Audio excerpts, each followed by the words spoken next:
సిద్దిపేట జిల్లా దుబ్బాక మండలం రాజక్కపేట అంగన్వాడీ కేంద్రం 1లో కుళ్ళిన కోడిగుడ్లు ఇవ్వడంతో పిల్లలు అస్వస్థతకు గురైన ఘటనపై అధికారులు స్పందించారు.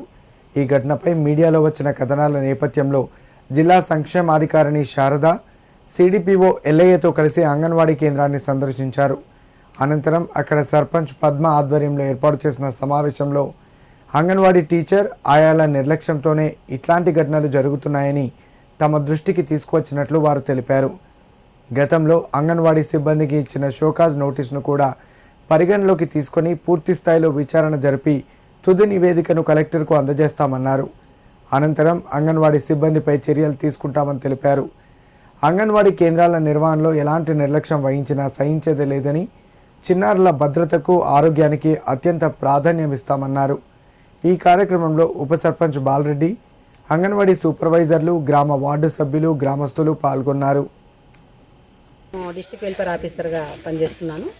ఈరోజు దుబ్బాక ప్రాజెక్టులో రాజక్కపేట అంగన్వాడీ కేంద్రం 1లో కుళ్ళిన కోడిగుడ్లు అనే శీర్షికన వార్తలు రావడం జరిగింది. దానికి విచారణ చేయడానికి ఇక్కడికి వచ్చాను.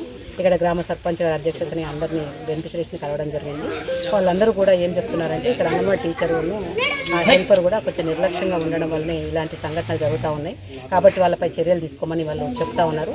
కాబట్టి మేము వాళ్ళ యొక్క రిపోర్ట్ని తీసుకున్న తర్వాత మా report సిడిపో report, consult supervisor report, తర్వాత నా రిపోర్ట్ రాసేసి దాన్ని కలెక్టర్ గారి దృష్టికి తీసుకెళ్ళడం జరుగుతుంది. దాని ద్వారా మనము ఎలాంటి యాక్షన్ తీసుకోవచ్చని మేడం ద్వారా మేము తీసుకోవడం జరుగుతుంది. ఇంతకుముందు ఉన్న మెమోలు కూడా మేము తీసుకోవడం జరుగుతుంది. ఇంతకుముందు ఎన్ని మెమోలు ఇచ్చారో దాన్ని కూడా బేస్ చేసుకొని ఇప్పుడు మళ్ళీ ఒక షోకాజ్ మెమో కూడా డైరెక్ట్ రిమూవ్ చేయకుండా డైరెక్ట్ మళ్ళీ షోకాజ్ మెమో కూడా ఇవ్వడం జరుగుతుంది.